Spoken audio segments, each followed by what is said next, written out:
O sea, los directivos de una empresa tienen que saber de gatos.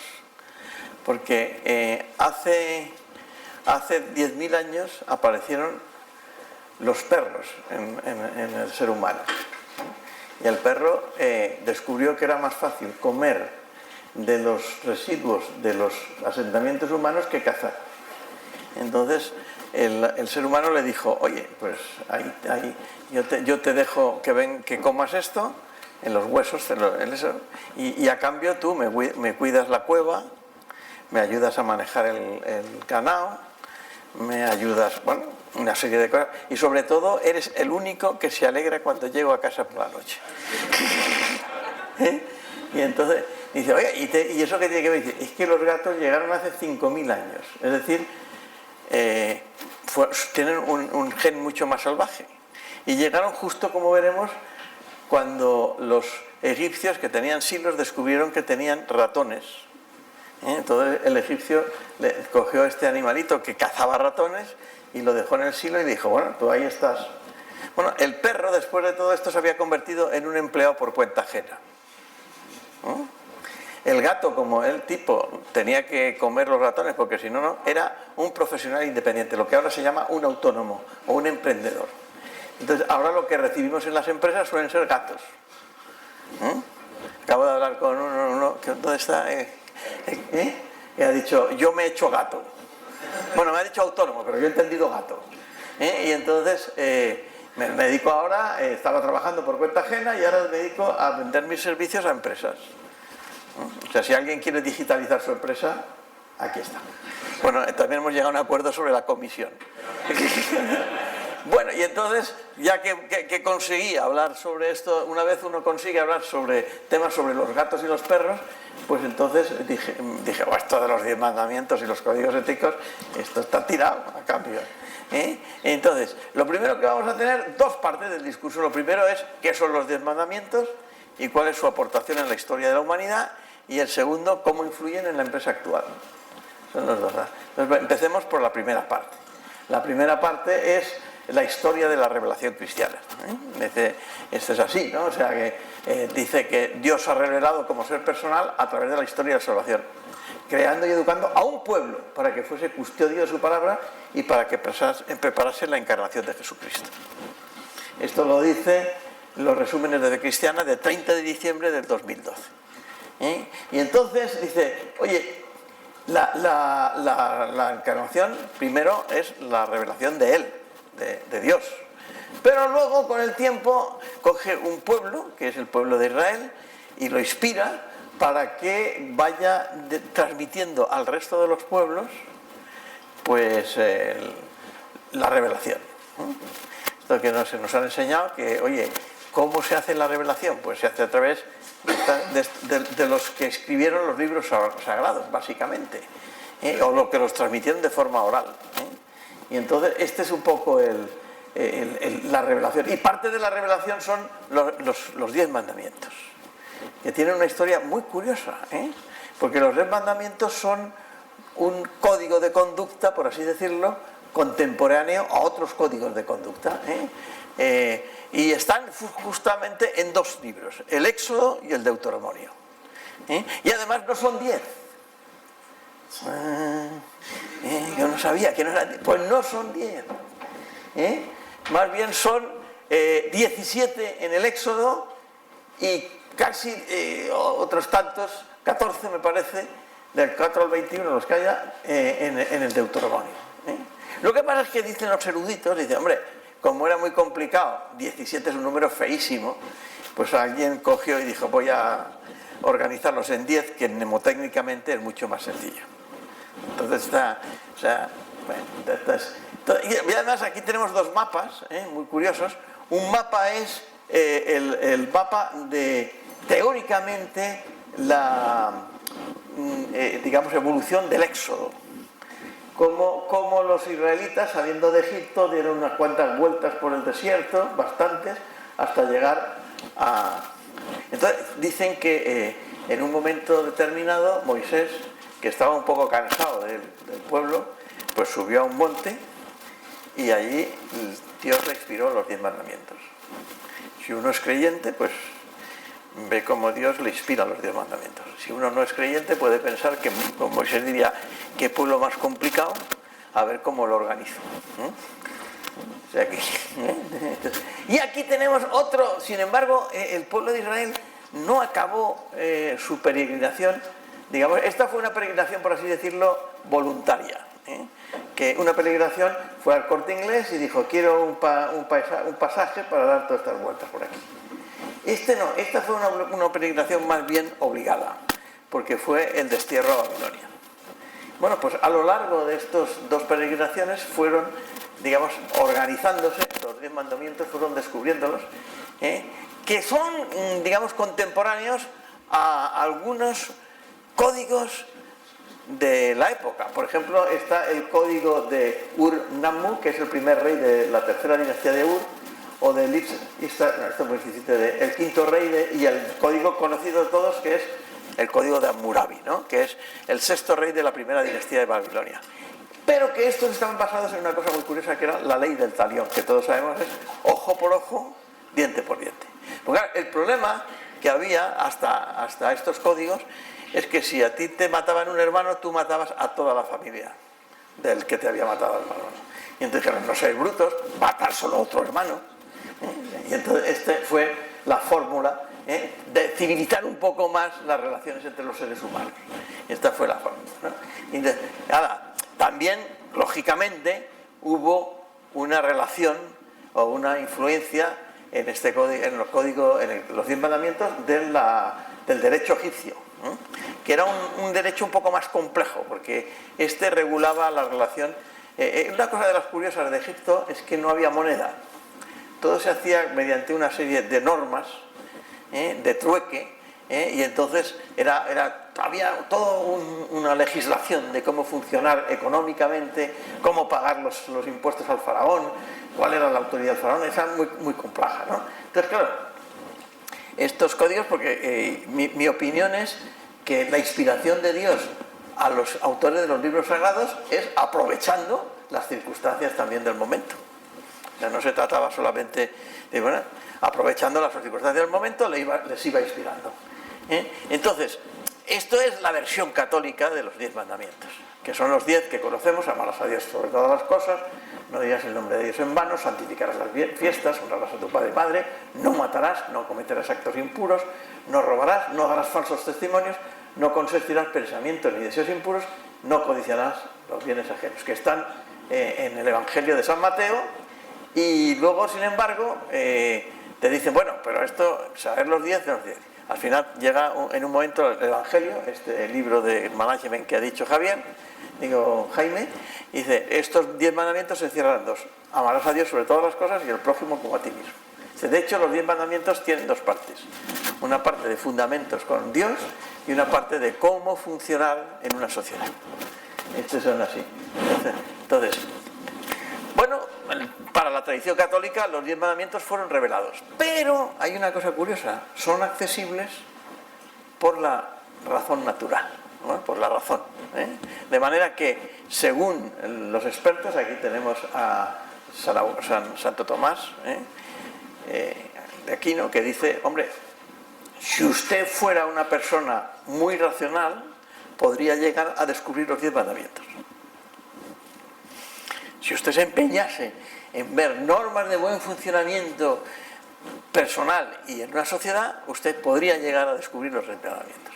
Lo que pasa es que los expertos te dicen, el ser humano estaba tan, digamos, deteriorado en la historia que no le vino nada mal que se los inspirase. Pero en realidad los 10 mandamientos son, por así decirlo, derecho natural, ya que Jaime ha hablado del derecho natural. Son derecho natural. Lo que pasa es que era muy difícil que la mente humana en un momento determinado descubriera esto. Bueno, los 10 mandamientos pues tienen, es un decálogo, una expresión privilegiada de la ley natural. Entonces aquí tienes a Santo Tomás de Aquino, que dice, el hombre tiene libre elección en la medida que es racional. Y sin embargo San Buenaventura, que te decía, oiga, mira, si quieres conocer a una persona, no le preguntes por lo que piensa, sino por lo que ama. Son dos formas de pensamiento que eran muy típicas en la Edad Media europea, que eran los que seguían a Platón, que era lo que amas, o los que seguían a Aristóteles, que era lo que piensas. Entonces aquí tenemos, bueno, lo que dice, hombre, pues, ¿se pueden conseguir por la razón? Sí, pero sería muy difícil hacerlo. Esto es lo que dice San Buenaventura. En el estado de pecado, una explicación plena de los 10 mandamientos resultó necesaria a causa del desconocimiento de la luz de la razón y la desviación de su voluntad. Y por tanto, como dice el Catecismo de la Iglesia Católica, conocemos los mandamientos de la ley de Dios por revelación divina, que nos es propuesta en la Iglesia y por la voz de la conciencia moral. Es decir, la conciencia moral del ser humano podría ser capaz, mediante un sistema de razonamiento, de llegar a algo muy similar a los 10 mandamientos. Pero no sería perfecto, porque es muy difícil que esa conciencia tal. Entonces, ¿para qué existieron los 10 mandamientos? ¿Por qué son útiles? La primera cosa es que, dado esto, los 10 mandamientos no son buenos porque Dios nos los dio. Todo el mundo dice, caray, este es un hereje. ¿No? Si dices esto, dices un hereje. No, nos los dio porque eran buenos. O sea, él sabía que esto era lo mejor que podía darle al ser humano y entonces los dio. Y son buenos para ti, para tu familia, para la sociedad y para la tierra. Fíjate, en realidad, como hemos dicho, no sería necesario creer en Dios para llegar a la conclusión de los 10 mandamientos. Y hay una cosa curiosa, que hay estudios estadísticos psicológicos que demuestran que el nivel de felicidad o de satisfacción en la vida, si le queremos llamar, es mucho mayor en las personas que siguen los 10 mandamientos que en las que no los siguen. Es la cosa. O sea, es un tema no solamente de fe, sino de bien práctico. Esto es así. Y no solamente para las personas, sino también en la vida social. Además de su inspiración religiosa, ahí esto está mal, le falta una L, son normas de convivencia que mejoran la estabilidad de una sociedad. Esto es muy importante, porque claro, dice, oiga, es que, claro, si tú no tuvieras el mandamiento no robarás, pues la estabilidad de la sociedad podría ser complicada. Si no tuvieras el mandamiento no desearás la mujer de tu prójimo, ahora para ser correctos, el cónyuge de su prójimo, pues se podían armar verdaderos líos en la sociedad. Y de hecho se armaban y se arman. Entonces son normas de convivencia social que regulan las relaciones entre los seres humanos con la divinidad y entre ellos. Pero estas normas no son completas. Los 10 mandamientos es una norma muy buena, pero la constitución total del cristianismo, que es el avance, es el tema de las bienaventuranzas. El cristianismo supera la ley del talión por la caridad y el perdón, que le preguntan, dice, ¿hasta cuántas veces tengo que perdonar? 7 veces, dice, no, hasta 70 veces 7. O sea, de hecho, yo siempre he dicho que el problema del Oriente Medio es que siguen en la ley del talión. Si no hay perdón, es imposible que haya paz. O sea, si a ti te matan un soldado israelita y tú tienes que matar otro soldado o otro terrorista, llega un momento en que no tiene fin. En algún momento determinado hay que decir, bueno, perdonemos. Esto es muy curioso, ¿no? Pero esto no lo han descubierto. Llevamos 20 y tantos siglos después de que esto se dijera, hasta 70 veces 7, y siguen empeñados en pegarse unos y otros. Y esto ha tenido además unas consecuencias enormes en la existencia de la Constitución cristiana y de los 10 mandamientos, porque en el fondo recoge el principio de la dignidad de todos y de cada ser humano. Y aquí tenemos la Declaración Universal de los Derechos Humanos. Una de las discusiones que yo suelo tener en las clases cuando doy ética empresarial, hay un momento en que digo, vamos a ver, ¿existen principios universales aplicables a todas las sociedades? Y aunque no sé si el auditorio es más bien partidario, pero la realidad es que luego en clase hay gente que dice, no, No, no. Según la sociedad en que haya, hay unos principios o no. Y entonces yo les digo, mira, en el año 1948, 4 años después o aproximadamente del final de la Segunda Guerra Mundial, hubo unos señores que se reunieron en Nueva York e hicieron la Declaración Universal de los Derechos Humanos. Universal. Por lo tanto, dice, hay unos derechos y además lo que ha dado lugar a esta concepción judeocristiana es la civilización más desarrollada desde el punto de vista humano, no digamos económico también, pero desde el punto de vista humano. Y además la que más ha respetado y respeta los derechos humanos. En estos momentos, digamos, hay mucha gente que se queja de cómo estamos tratando a los inmigrantes de todo tipo en Europa, porque no se respetan los derechos humanos. Pero es verdad que, claro, el ser humano no es perfecto y comete errores, pero también es verdad que precisamente todos estos inmigrantes vienen, entre otras cosas, porque saben que aquí se respeta mucho más que en ninguna parte los derechos humanos. O sea, todos están convencidos. Dicen, oiga, yo me voy allí porque allí no me tratan dictatorialmente, no me matan, no me... Y si me tienen que meter en la cárcel es después de todo un proceso en el que yo tengo el derecho de defenderme. Eso es muy, muy complicado, ¿no? Entonces, bueno, pues esto es un poco lo que nos trajeron los 10 mandamientos. Entonces, como estamos en una escuela de negocios, dices, ¿y ahora esto qué tiene que ver con los códigos de conducta empresarial? Dicen, pues los 10 mandamientos son normas para regular la relación dentro de las sociedades de personas. Y una empresa no es ni más ni menos que una sociedad de personas. Una sociedad de personas que tiene como objetivo el hacer el desarrollo de los componentes ganando dinero. Entonces, la única diferencia, a lo mejor por ejemplo, con Ideas Club, es que Ideas Club no quiere ganar dinero, quiere desarrollar a las personas, pero una empresa quiere desarrollar a las personas ganando dinero, lo cual está muy bien, ¿no? Entonces, o sea, creando riqueza, por ahí, para no poner la palabra dinero, sí. Bueno, y una cosa que hemos descubierto los seres humanos es que para que una sociedad, precisamente por ejemplo, con los 10 mandamientos, para una sociedad sobreviva, para que cumpla su misión, requiere normas de convivencia.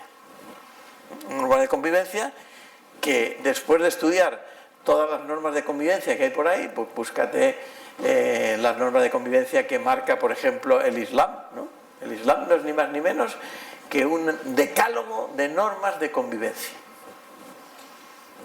Uno estará de acuerdo o no en esas normas de convivencia, pero lo que te regula es todas y cada una de las actividades del ser humano en una sociedad. Eso es así.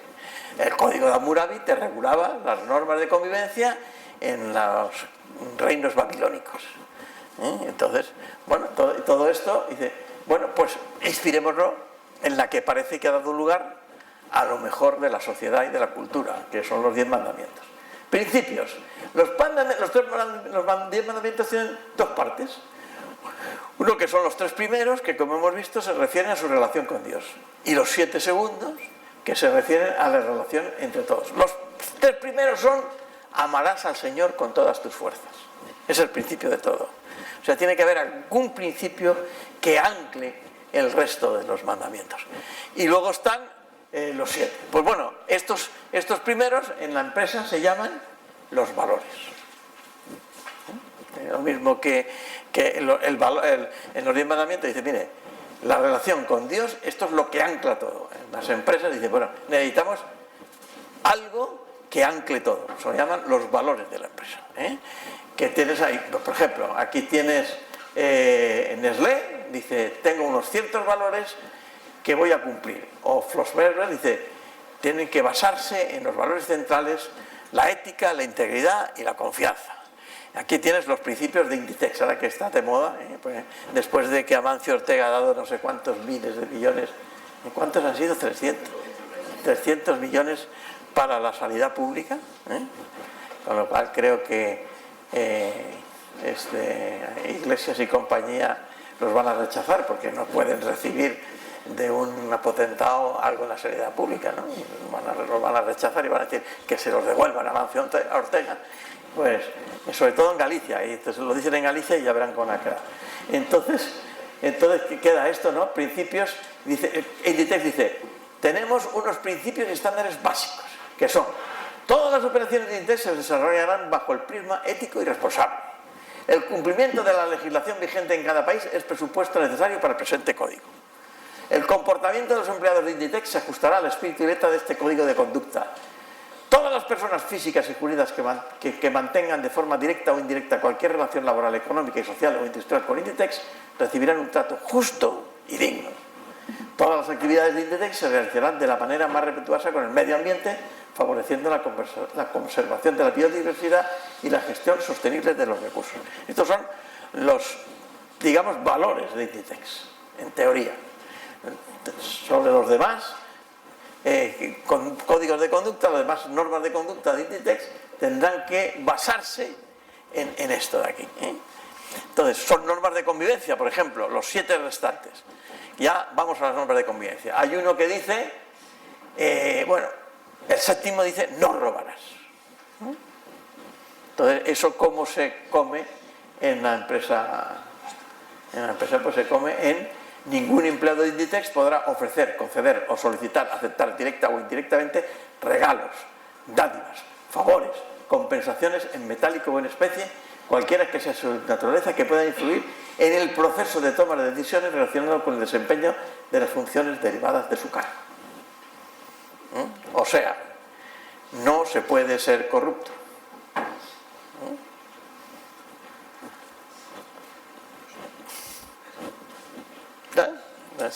No robarás, no le robarás a la empresa.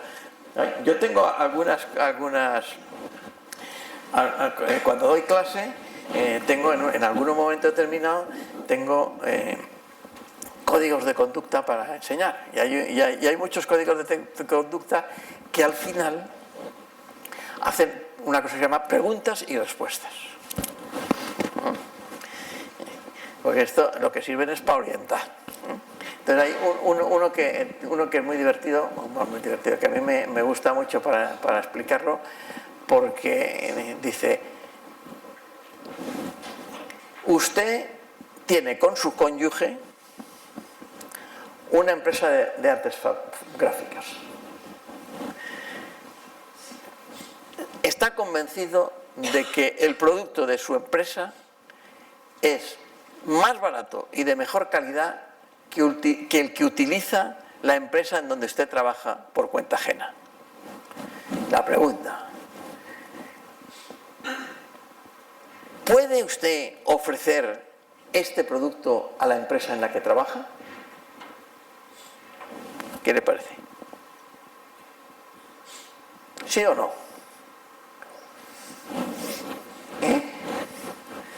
Dices, no, ¿por qué? Ya has dicho no, o sea que ¿por qué? Es un problema, porque en esta clase, aquí es todo el caso, entonces tienes el problema de no mover la cabeza, pero ahora ya es imposible, ya te he pillado, por así decirlo. Dice, puede haber un conflicto de intereses, y dices, claro, pero dice, oiga, pero es que entonces lo que va a resultar es que mi empresa va a ser más ineficiente porque yo quiero ser puro. ¿Qué hacemos? Tú dices que sí, ¿por qué? Porque si trabajas en esa empresa... O sea, tú trabajas en una empresa. Sí. Tu esposa, en este caso sería tu esposa, y tú tenéis una empresa de artes gráficas. Entonces trabajas en esta empresa y dices, y aquí hacemos, por ejemplo, unos lápices, bueno, lápices no, porque no sería de artes gráficas, unos carteles que son espectaculares y mucho más baratos de los que utiliza tu empresa. ¿Se los puedes ofrecer?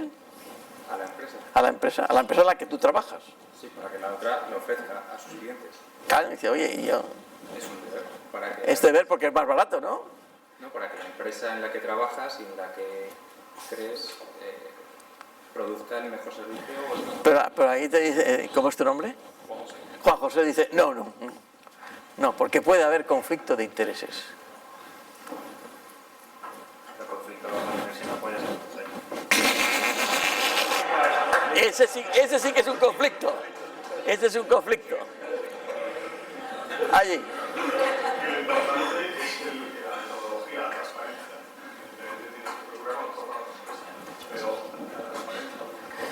Al final, lo que dice el documento es, usted dice, en principio no, pero puede ofrecerlo sí, se cumplen las siguientes circunstancias. 1, usted no participe en la oferta. 2, usted no participe en el trabajo en la empresa de su cónyuge. 3, usted informe a su jefe y al que hace la compra de su relación con esa empresa. Porque claro, también es verdad que porque va a ser más ineficiente. Pero hay empresas que dicen que no, o sea, depende. Depende. Pero hay otro más divertido que dice, ¿puede usted utilizar las millas, porque es una sudamericana, o puntos de las compañías de aviación que obtiene por sus viajes en la empresa, para sus viajes particulares y de los de su familia?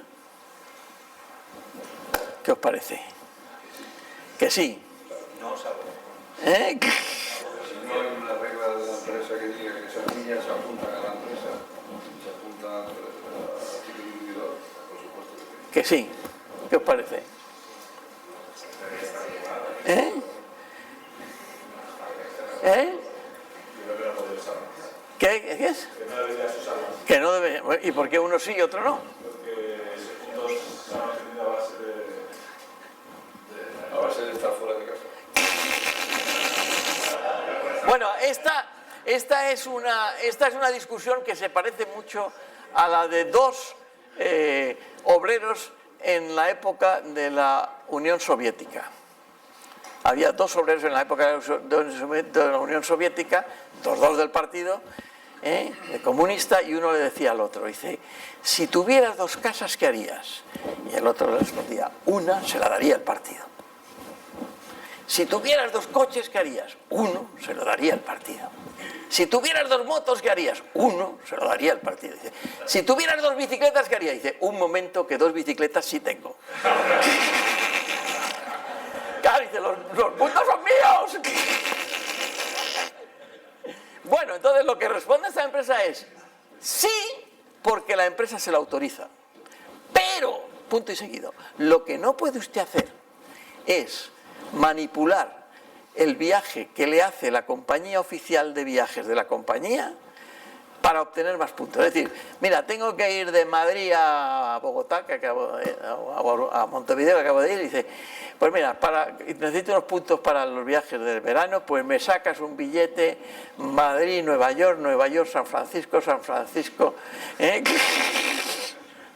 Lima, Montevideo. Eso hay normas de las empresas. Claro, entonces, o sea, por eso, o sea, lo que pasa es que esto es lo siguiente, los 10 mandamientos son los 10 mandamientos, pero luego en eso estaremos todos de acuerdo. El problema es la aplicación al caso concreto. Entonces lo que hacen los códigos es, dicen, ningún empleado repudiamos toda forma de soborno y corrupción. O sea, ya están en los casos concretos. Dice, oiga, mire, usted no puede sobornar, usted no puede corromper, usted no puede... si usted va a un país distinto, ¿por qué? Porque eso es robar al país, etcétera, ¿no? O, bueno, por ejemplo, cosas por ejemplo, de el derecho al secreto profesional. Bueno, hay cosas muy curiosas. Hay gente, hay códigos de estos que te dice, imagínese que usted está viajando en un avión. Curiosamente, en el asiento de delante se han sentado 2 de la competencia y empiezan a hablar sobre la estrategia comercial de la competencia. Dice, ¿qué debería hacer usted? Avisa, dice, oiga, que yo soy de la competencia. O poner el móvil a grabar.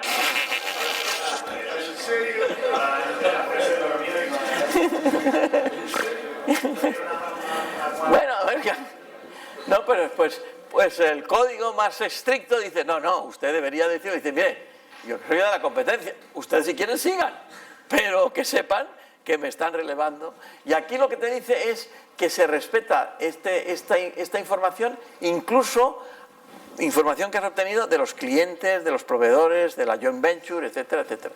O sea, el derecho a la información. Y luego una cosa muy curiosa y es, claro, al fin y al cabo, uno puede llegar a la conclusión de que estos 10 mandamientos hay que respetarlos, pero ¿y si tú ves que uno no lo cumple? ¿Qué decía el Evangelio? Dice, cuando tú veas que un hermano, me parece que eso es San Pablo, dice, cuando veas que un hermano no cumple con su deber, lo que tienes que hacer es llamarle a la atención personalmente, y si no te hace caso, coger otro compañero y entre los dos volverle a llamar la atención, y si no te hace caso, tienes que ir a la asamblea. Eso lo dice San Pablo, que ha sido el mejor director comercial de cualquier startup del mundo. Porque claro, es una startup que solo dura 21 siglos. O sea que, bueno, pues entonces dice, entonces la pregunta es, oiga, si alguien comete un error de este estilo, ¿lo denunciamos o no lo denunciamos? Por ejemplo, hay empresas que te dicen, existe un teléfono 24 horas, 7 días a la semana, durante todo el año, disponible para que usted de forma anónima denuncie los casos de actuación, digamos, corrupta, entre comillas, o ilícita, y entonces se le dará un número de su denuncia para que usted pueda saber cómo está el desarrollo de esa denuncia, que será gestionada por expertos en la gestión de denuncias anónimas para tomar decisiones por parte del comité ético de la compañía. ¿Qué os parece? Denuncias anónimas.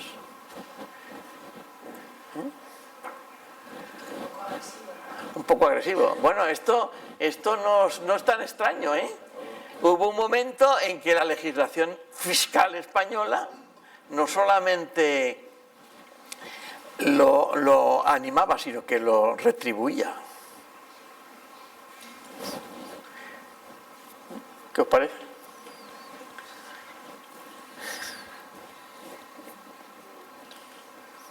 Pero la pregunta es, por ejemplo, ¿estamos convencidos que todas las secretarias, vamos a poner secretarias, de todos los países de distintas culturas están dispuestas a denunciar el acoso de sus jefes?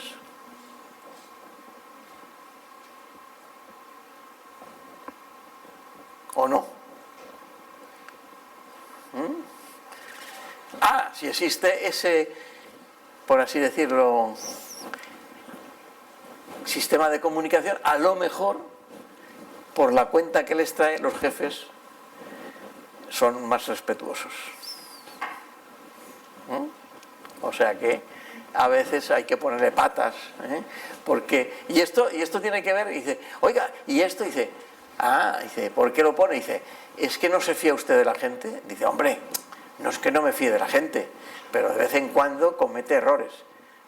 Esto en la teología cristiana se llamaba el pecado original, que por razones prácticas es muy conveniente tenerlo en cuenta. O sea, pero bueno, estos son... ¿Son suficientes los 10 mandamientos? Pues ya hemos llegado a la conclusión de que se completaron con las bienaventuranzas y el mandamiento del perdón. Entonces la pregunta es, ¿son suficientes los códigos de conducta éticos en las empresas? Bueno, pues no. Porque no solamente se trata de prohibir, sino se trata de desarrollar virtudes. O sea, no solamente se trata de que no robes, de que no mientas, se trata de que ayudes a los demás, de que no solamente digas la verdad, sino que la descubras, etcétera, ¿no? Y aquí hay uno de nuestros profesores, que es el doctor Melé, que dice: ¿pueden contribuir al desarrollo de los empleados? Pues pueden concluir. Su conclusión es: en conjunción con otros medios, ¿no? Un buen código de conducta empresarial puede favorecer el desarrollo ético de empleados y directivos, pero si es solamente el código, no. Dice, bueno, ¿cuáles son las condiciones para que un código ayude al desarrollo de las personas? La primera, que las prácticas del negocio no impidan el desarrollo ético. ¿Qué significa esto? Dice, uy, esto qué cosa más rara, ¿no? No, vamos a ver. Imaginémonos que tenemos una red comercial a la cual le damos un sueldo fijo muy bajito y todo lo demás en comisiones por ventas individuales. Entonces, ¿estamos ayudando a desarrollar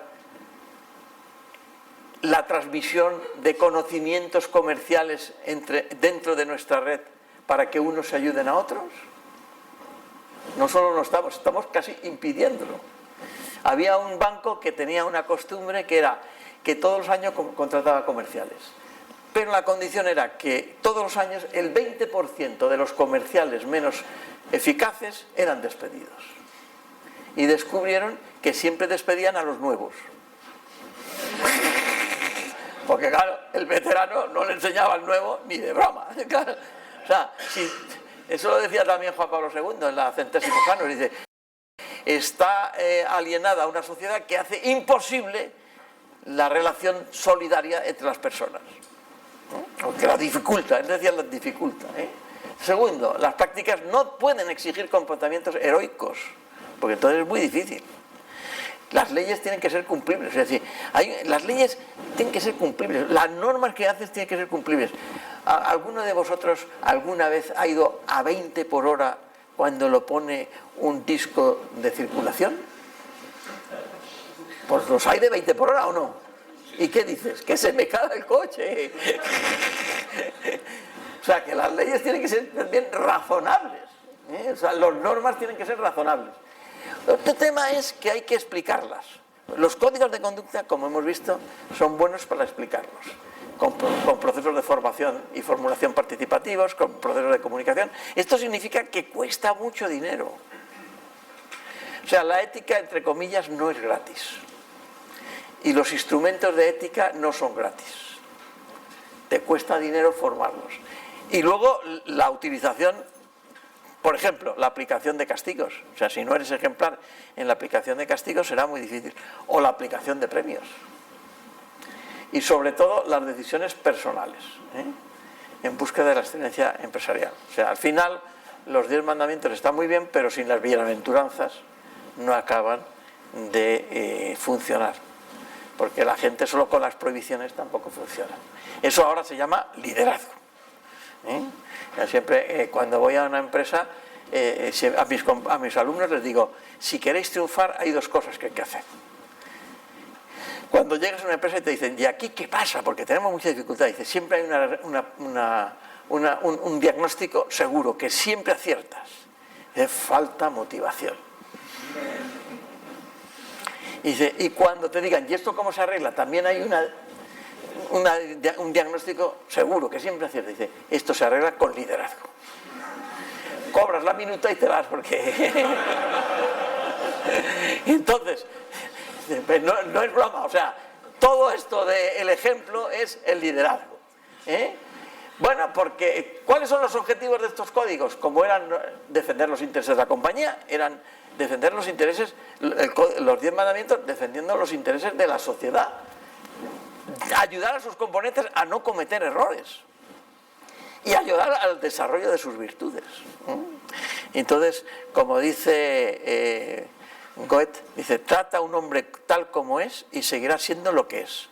Trátalo como puede y debe ser y se convertirá en lo que puede y debe ser. O sea, los códigos éticos nos debían de tratar, como los 10 mandamientos, como personas racionales, responsables y libres. Y entonces seremos personas racionales, responsables y libres. Y los desarrollaremos. y a mí me ha dicho Jaime que hasta las 9.